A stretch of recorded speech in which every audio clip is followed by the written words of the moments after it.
Hello, friends. It's Chop. The first episode of this show, Gutsy. Like, if you watch 1 hour of television on TV this year, I cannot stress to you enough that the first episode of Hillary and Chelsea Clinton's show, Gutsy, which is about comedy, it is about women being funny and the challenges faced by women in comedy, is one of the funniest hours of television I have ever seen. My jaw was on the floor. Women can be funny. Yeah. Starting out this series with comedy was genius because Hillary laughs like Charles Foster Kane claps when his mistress is singing at the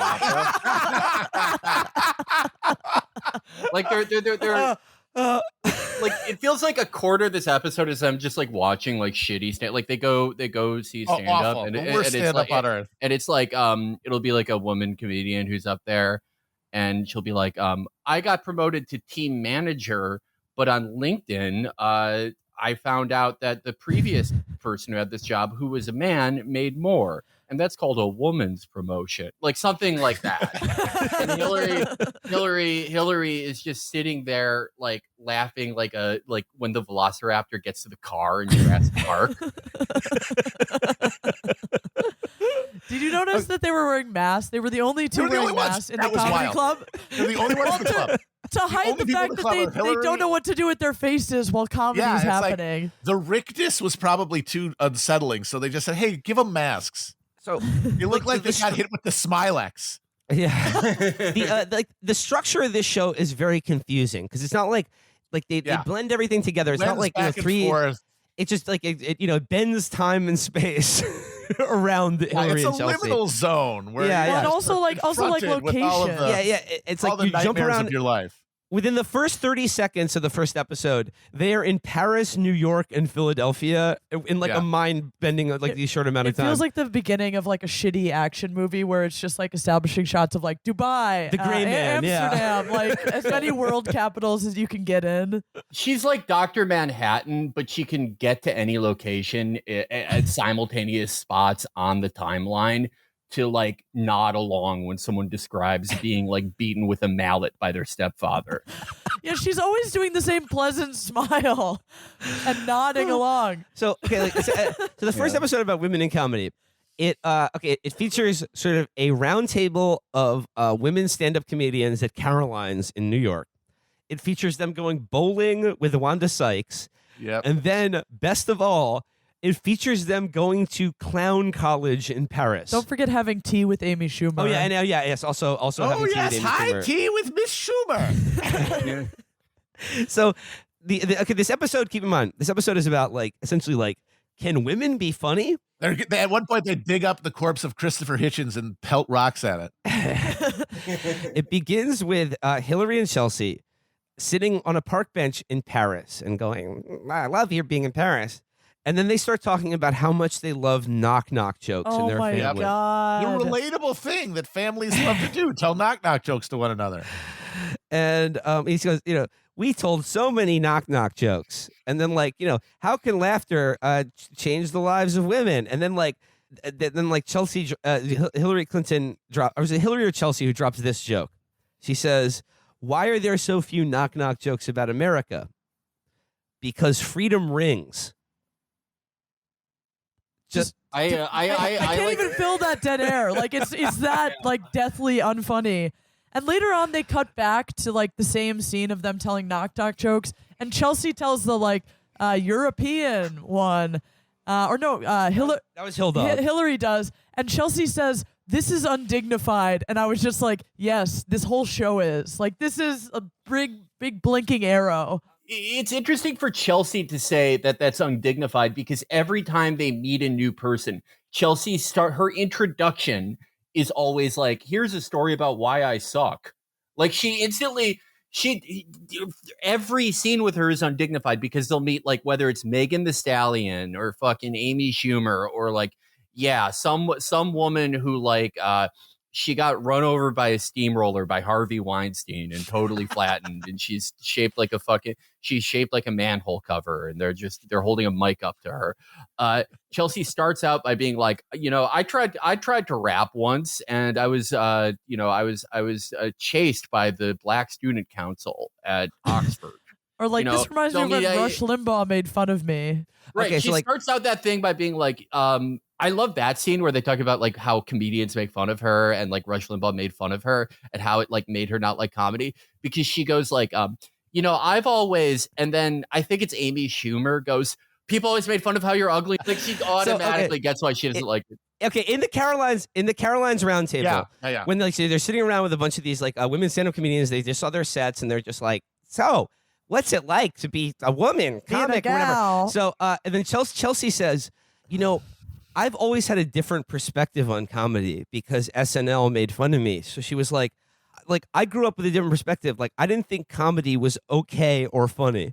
I'm agreeing. Actually. She says comedy is not okay. And then one of the women comics asked her so who are your favorite comics? And she goes, freezes and just goes, I don't know. Like Well, the yeah, most because she obvious doesn't like follow-up. comedy. She wasn't She prepped. literally does not enjoy comedy because it makes her think Yeah. about the time Rush Limbaugh made fun of her, which is like, And that that's Well, actually, wild. she That's lets insane. Rush Limbaugh off the hook because she's like, this is about politics. She's Like, mostly mad about SNL. she's mostly mad about SNL. It's because they were like, there was a whole writers' room of people like who sat down and decided this is okay to make fun of a She was child really or just whatever. subtweeting Adam Friedland. By the way, we'll get to the second episode. They read their mean tweets. The fact that the Adam Friedland tweet Holy didn't shit. get brought up is insane to me. Malpractice. because it was too Yeah. good. It was, yeah, it They're was not too gonna put funny. the actual burns in there. yeah. They're just Yeah, gonna go, most of the you mean- skank, you Soros. They're not gonna Yeah. have any actual like dozens, any like real bangers. Yeah, no. The thing with Chelsea being like made fun of a lot when she was like 13, it is one of those things where it's like I've always like agreed that was like mean, like where it's like, oh, Yeah, she's that's like awful. an ugly bitch and she's like 12. It's terrible. It's like, yeah, no, I don't think that's like okay to do. But then it's sort of like retroactively proved okay by her appearance in this. I mean, it is sort of like Okay. They had a took- point. You decided to prove yourself a villain after that, Well, I mean, okay, the only thing that Chelsea Clinton did that I thought was like horrible ever was when she was like basically implied like Ilhan Omar was like un-American. The Yeah. reason for the Adam Friedland tweet, but Yeah. that's an insight enough into her brain, That's enough for me. okay, let's talk about Chelsea for a second because like this. to me- Holy shit. this to me was like the cruelest part of this show because like Catherine, like I think you very accurately like sort of like summarize like Chelsea's entire personality, the way she is on And camera, like lack of affect. yeah, like her total lack of affect, and like you said that like essentially she is a front of the class kid who has done everything right, gotten all the good grades, but has never had a real job ever. Nope. Like she doesn't have any experiences to draw on. She's never like had a an black actual hole. So she's like adversity. never she's had to deal with worked anything. so hard to have like the best education, to have the best opportunities in life, that she has never done anything on her own, or like she's never done anything with. She's just raw She material. has never had any real life experience or a job, an actual real job doing anything. that might like make you a person. So like the only way she relates to people or is on screen talking about anything is just a kid who wants to talk to teacher and impress them.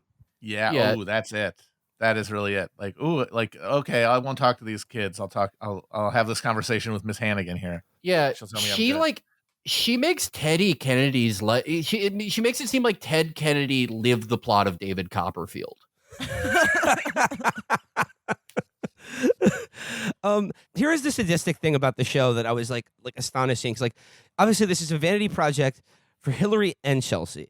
But I think like the point of it, like I think why Hillary got involved in it is like, it's Chelsea's time to shine. We got to give her some burn. We got to give her a platform where she finally can do something or be recognized or whatever.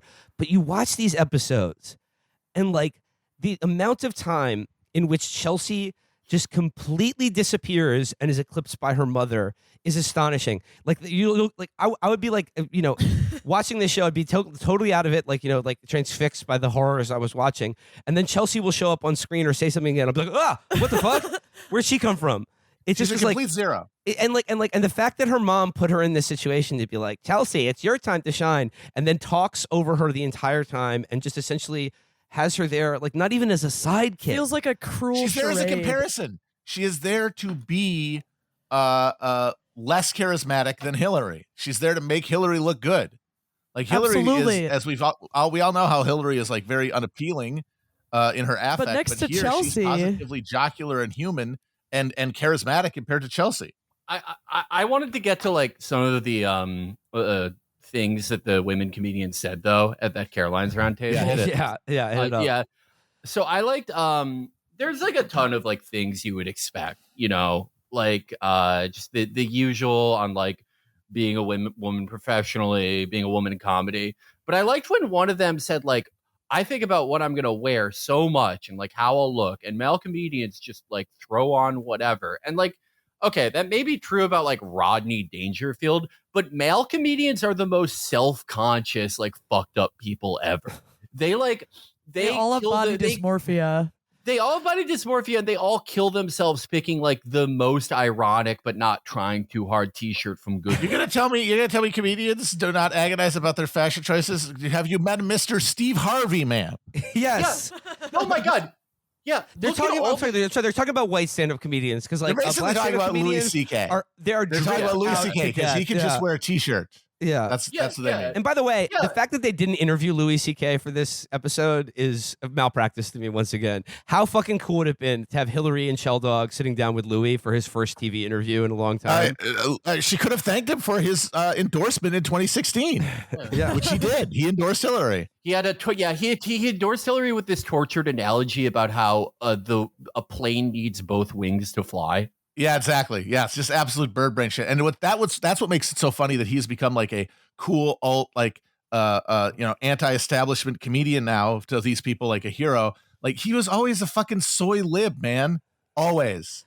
And now just because he took his dick out, that's the only reason now that you like him. Can we talk about still just a fucking bitter soy liberal? Can we talk about tea with Amy Schumer though? Because this featured this featured one of my favorite like introductions to an interview I've ever seen. So they're getting tea with Amy Schumer, and Hillary Clinton goes, Amy, it's so great to see you after your experience with endometriosis. Oh no, she said this incredible experience with endometriosis. This incredible experience with endometriosis. Which, like, what? How's your pussy? How's your fucked up pussy? That sounds like a trip to Disney World. This incredible experience with endometriosis. I was just struck by it. This was like 10 minutes in, and we're already like the woman show. We're already talking about endometriosis, and then throughout the first episode, it's like a hit parade. We start with endo, then we're talking about periods, then we're talking about menopause, then we're talking about pregnancy. It's like, yeah, all the woman stuff. And then there's a long montage of Amy Schumer vomiting. Oh my God. She pointed, oh God, yeah. What the fuck was that? They had an actual montage of her puking. Look, and like I don't want to make light of it. Like post puke vids. I thank God every day I was born. Save that for OnlyFans, Amy. Without being shackled to having a period for like half of every month, and like endometriosis makes it like basically every month of your life unbearably painful. And she had a difficult pregnancy, and that she had like morning sickness basically 24/7 from like the moment of conception to birth. That seems like a fucking nightmare. I'm not trying to make light of that, but there is a long montage of all the videos Amy Schumer posted on social media of her just vomiting into a bag, which is actually pretty funny. I have to admit. She also said that that if endometriosis affected men, it would be cured by now. And it's like, well, maybe, but I mean, she did, of course, think of like, but we have boner pills. And it's like, well, maybe it's easier to make a boner pill than to fix endometriosis. I'm sorry. Okay.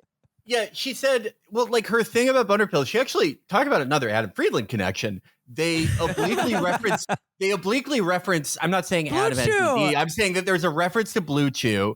And they said they made boner pills chewable. And it's like, you can do anything to a pill, you fucking idiot.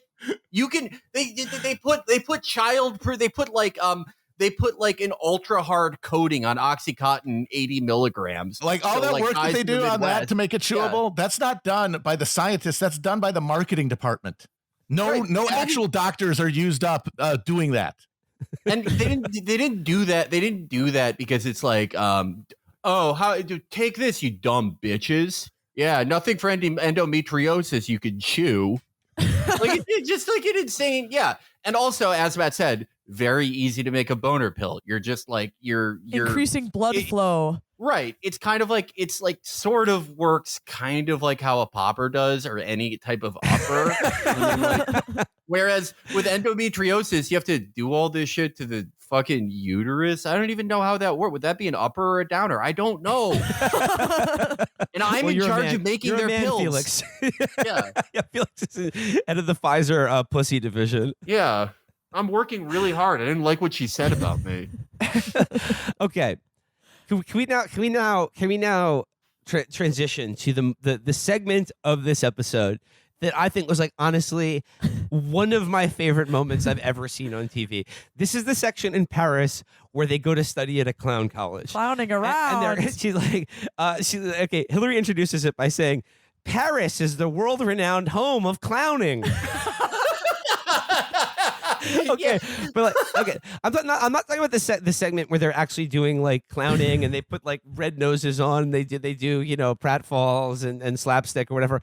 I'm talking about like my favorite moment of the show, maybe my favorite like 5 minutes of television that I've seen all year long, is when they sit down with the legendary clowning instructor, this sort of like wizened clown wizard who has taught Sacha Baron Cohen and like Emma Thompson or whatever. He's a guy. He's this ancient French man called Philippe, and they're sitting down with him at a cafe, and like I don't know what this guy thought he was going to be interviewed about. Probably like they were like, "Oh, would you like to talk to Hillary Clinton about clowning?" And he was like, "Yeah, we."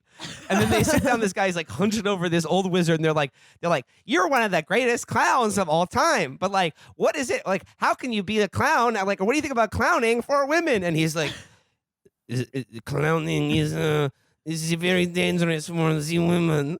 And he's just looking around like they're asking him all these questions about being a woman. He's like, I thought I was here to talk about the clowns. Yes. And Hillary's just nodding maniacally the entire time. They have no fucking idea what he's on about. He was on a different fucking planet than them. He looked so confused and frightened. Yeah, this was okay. This is like the greatest fucking whiplash I've ever seen. Because like the previous scene where they're at the table, towards the end, like Hillary's true personality kicks in and she starts like treating the comedians like Littlefinger in King Joffrey's court, kind of.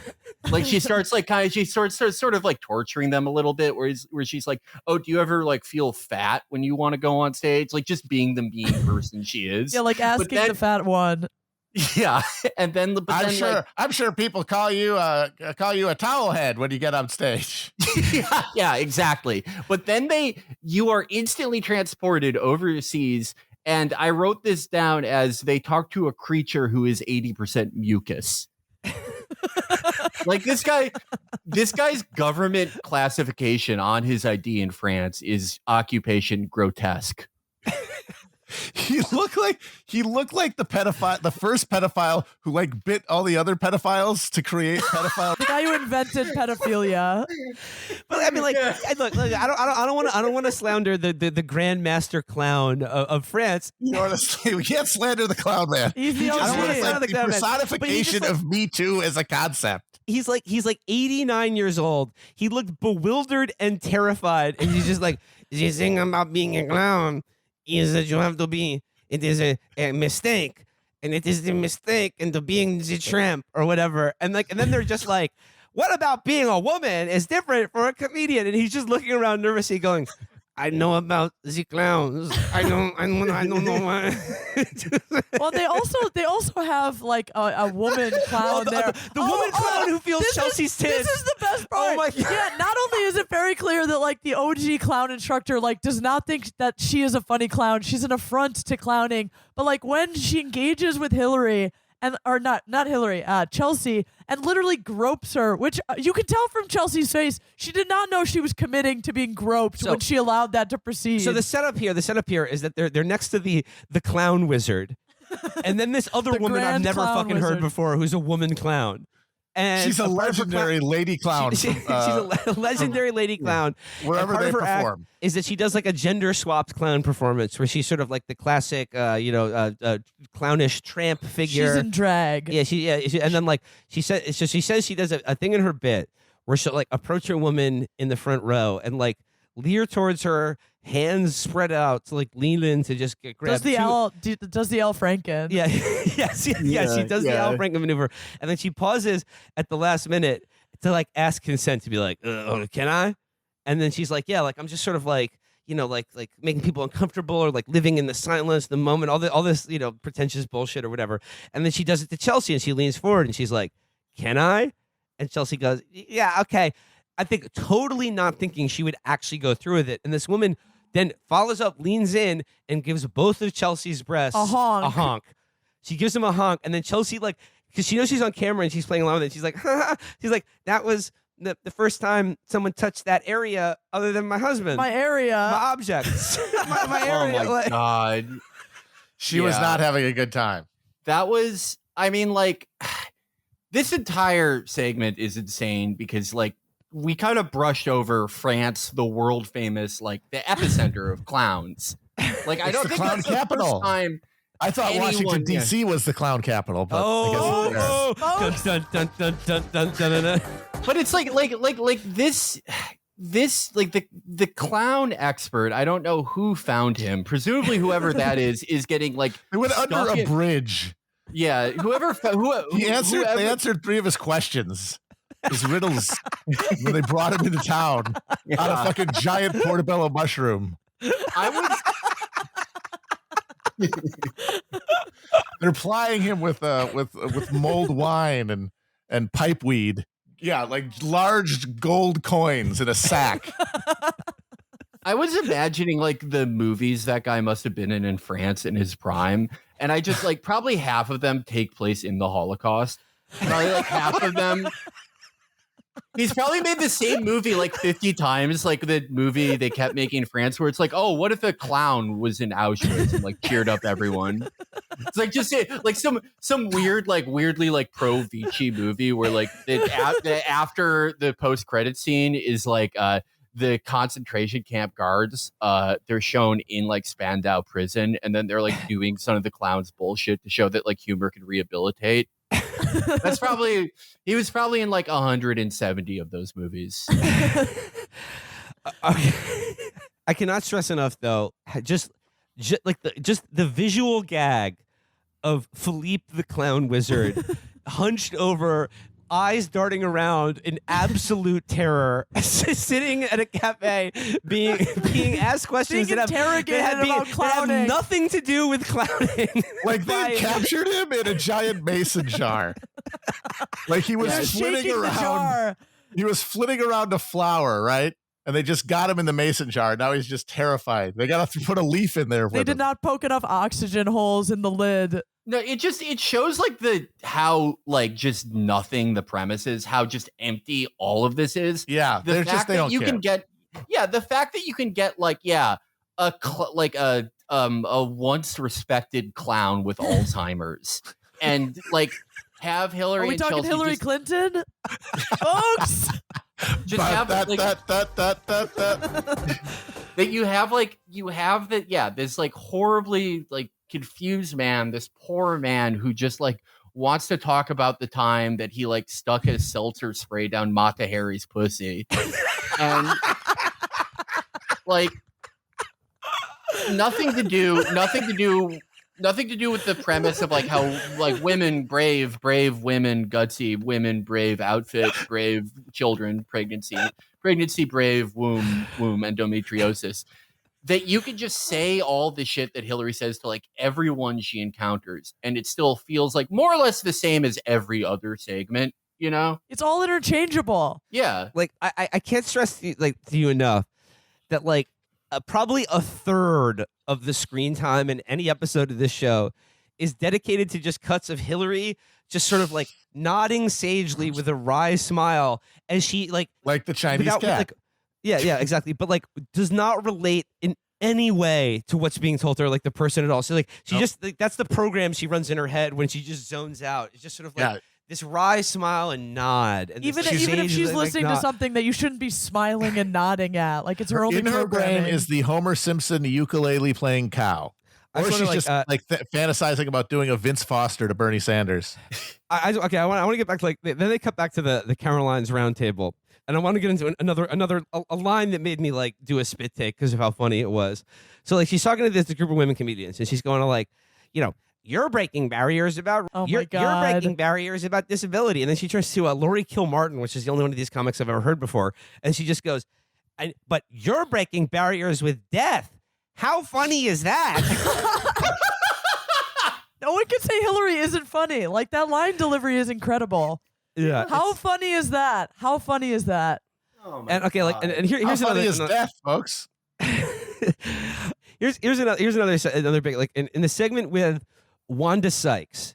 Wanda Sykes talks about like the stand-up set she did at Madison Square Garden, like right after the election, where she called Donald Trump. Like half the audience booed her, and it was this moment that she was like talking about like, well, like I knew I had to like sort of like turn this around. I'm on stage, like the room was leaving me or whatever, but I knew I wasn't going to walk off stage. And Hillary goes, "Oh, you never walk off stage. You never walk off stage." More, and like, more like you don't go out on stage at all. yeah, Yeah, just, like, you think sang about John that in Podesta. context of the Javits Center. Yeah. I love the Wanda Sykes thing has one of my favorite things that happens in this entire episode. And it's when they're sort of talking about like what's okay and not okay in comedy. Because like Wanda talks about how she starts out by saying like you can't joke about the same things you could joke like maybe 20 years ago.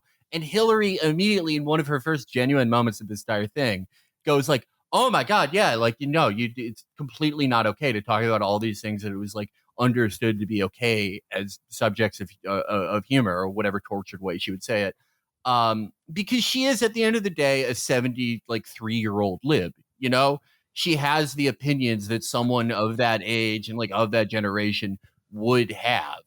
And then Chelsea like sort of just fucking pumps the brakes and catches that this could be a potentially bad moment or bad clip and goes, but you have to listen to people when they're offended and take that into account. And Hillary goes, "Yep, absolutely. We need to have accountability. There must be accountability." But she goes, I love it. "Yeah, but accountability is a good thing." Yep. And again, I can't stress enough how much Chelsea has just disappeared from this entire show. I can't that's the only thing I can remember her saying at all. They will literally cut back to Chelsea, and Chelsea will be like, "Yeah," and then they'll cut back to Hillary. Chelsea's role is either to be like Reek, to go up into sort of like break the ice with any group of women they talk to by talking about like, I don't know, a time that she fell into an aquarium or like she was beating fucking Queen Elizabeth and a bird shit on her. Just any one of the horrible, degrading things that just naturally happens to her and no one else. Or to be like Hillary's handler, to like keep Hillary from saying things that like, yeah, a 73-year-old woman would say. Well, like the Clown Master General, he talks about how one of the fundamental like parts of clowning is quote unquote the flop, and like how when you're flopping and like you have to kind of lean into the skid, like the flop is a part of clowning, right? And I think like Chelsea is there to be the flop in the show, like she's the heel. Yeah. Mm-hmm. She's there to make Hillary look good. And also there to channel the resentments of the audience for this, which is people who really look up to and identify with Hillary Clinton, who probably have an ambiguous relationship with their own children that they see reflected in the relationship with Chelsea. Oh my God. Ambiguous is the best way I've ever heard the Hillary-Chelsea relationship described. They are like, oh my God, they're like two anti-heroes on like a Netflix show called like Blood Law. They don't even seem related. Like they don't seem to have any particular affection for each other. They don't have any chemistry between each other. They don't have any rapport. Like the way they relate to each other feels so. When they're telling those fucking knock jokes, and they're both just like it sounds like they're reading fucking lines from a script. Just like not the way a mother and a daughter who know each other should relate. I'll say this now because it's a germane. In a later episode that you guys didn't watch, they talked to Jane Goodall, the chimp lady, and it's Jane Goodall and her daughter on two sides of a coffee table. And then coming in from America on the screen is Chelsea. And she's sitting at a similar dining table. And when they showed the scene and it was cutting between her and the other perspectives, I kept having to wonder, like, wait a minute, is she there or not? Because it was the exact same like way that they were like when they're in the same room, they have the exact same amount of like sense of space as they do here. Like I don't notice a difference when she's piping in from across on the screen, because they're always, even when they're on the same, they're both on the same, in the same shot at the same time. It's like they're being divided. It's like they're being piped in via satellite. Hillary is actually just astral projecting into this entire show. Like she's not actually there at all. She might be a hologram. They have like a biological satellite delay, and I feel like Yep. I feel like if you like the award-winning version of the show is the one that shows like what their real banter is like, like the 4 times a year they see each other, where it's just like, Hillary probably sees Chelsea and goes like, oh, it's brave to not brush your hair when you go out, or something, just something like weird and or like shitty. the way Selena Myers talks to Catherine. Yes. You know, like, I think it's so bold of you to wear that print that accentuates your fat hips, like. Yeah, I would love to hear them have like their real dialogue of like a hissing match over a $900 electric toothbrush, like the real shit. I would assume, like, imagine like when they're taking a car to like go film. I'm sure it's just silent. One more detail from the Wanda Sykes segment that I simply must share. Okay, so like the sort of the framing for the Wanda Sykes hangout is that they're bowling. They're bowling together, and then there's a scene where like they're showing Wanda Sykes throw it down the lane, and she's like, ooh, pick up a spare, and she's like, I try to, I gotta look good even if I'm bad, blah blah. Classic bowling spoofs and goofs. A fun thing to do with family, friends. So then they show Hill Dog get up to the lane, and she's like, all right, I'm gonna do my best or whatever, and they show her extend to go back to roll. Then it cuts away completely, just to the pins falling down. And they're like, no, you don't even see the pins fall down. You hear the sound effect of pins knocking down, and then it cuts to the computer screen. They're like, oh, like you've knocked down 9 pins, and they're like, wow, you did great. Complete perjury on behalf of these shoddy filmmakers. Like you're supposed to show the middle action. I mean, like there's no reason why they could not have shown it. Like, well, no, because it didn't happen. It was a scamola. She did not actually knock those pins down. They're doing a fraud. There's a lot of creative editing. A fandango. There's a lot of creative editing in the show that's like that. Like, did you notice when they're is it the second episode when they're painting with Megan Thee Stallion? Like Chelsea and Hillary are both like turning around their shitty paintings. You don't actually see Hillary's painting be turned around. Like it's true. Like she won't allow even that much vulnerability in. They weren't going to show Hillary's painting because it would look exactly like Patrick Bateman's like doodles on the New York Times crossword section. Bone, blood, guts. All right, like to wrap up the first episode about comedy, it ends in the absolute perfect way, which is Hillary Clinton literally saying to Chelsea, she goes, one of our dear friends who mastered the art of comedy. Oh my God. Madeleine Albright. With her pins. And she says Madeleine Albright. Okay. The queen of comedy. Pryor, Carlin, Madeleine Albright.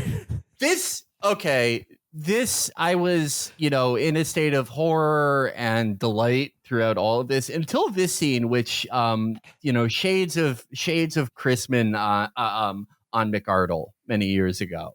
This was one of the most infuriating things I have ever seen, because they talk about how Madeleine Albright was so funny, which just everyone knows. She was like Bernie Mac every time she got out. Every time she was Cat Williams. I ain't afraid of you motherfuckers, to Saddam Hussein. Right. Well, she's saying that to the 500,000 Iraqi children starving to death. But they talk about how she always just, diffused the situation with a joke. And the best example of this, everyone knows, is the comedy in Madeleine Albright's pins, the pins that she wore. Oh my God. They talk about how, when she was meeting Saddam, she wore like a pin with a fucking missile on it. No. So Saddam, she wore a snake pin because Saddam called her a snake. When she was negotiating ballistic missile defense treaties with Russia, she wore a pin with a missile on it. And then the Russian person was just like, is that one of the nuclear missiles you all pointed at us? And she almost blew up these talks with her pin diplomacy. Which doesn't seem like a very diplomatic thing to do. Right. No, those two things are great examples of things where diplomacy failed. Where, right, like by the time she talked to Russia, it could have like at least not been like the main geopolitical adversary. And well, look now, when she talked to Saddam, ask the fucking 500,000 Iraqi children, and then later the 2 million more dead, how diplomacy worked with Madeleine Albright and her pin. So, not funny, not good at her actual stated job of diplomacy. It's not her actual job, of course. Like, just one of the most fucking underrated evil pieces of shit a monster from the whole Clinton one era. of the worst. But like, okay, that sickened me to the point. I had to walk away. I had to walk away for a little bit.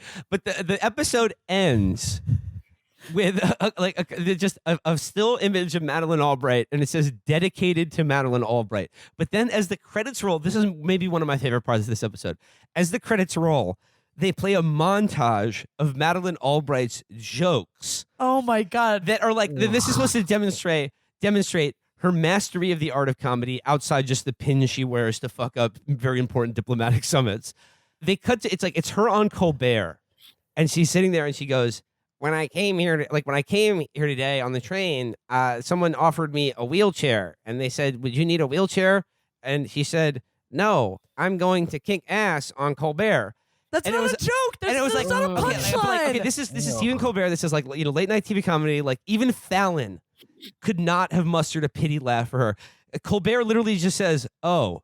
Like, the jokes that Albright Chef mentions are megaton bombs. They fall like bricks.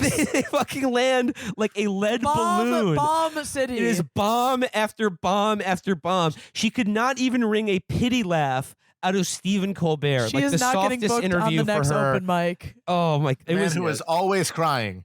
The man who is never not weeping. The worst thing that Czechoslovakia ever did, besides changing their name 3 times and confusing and annoying everyone, is letting her family leave.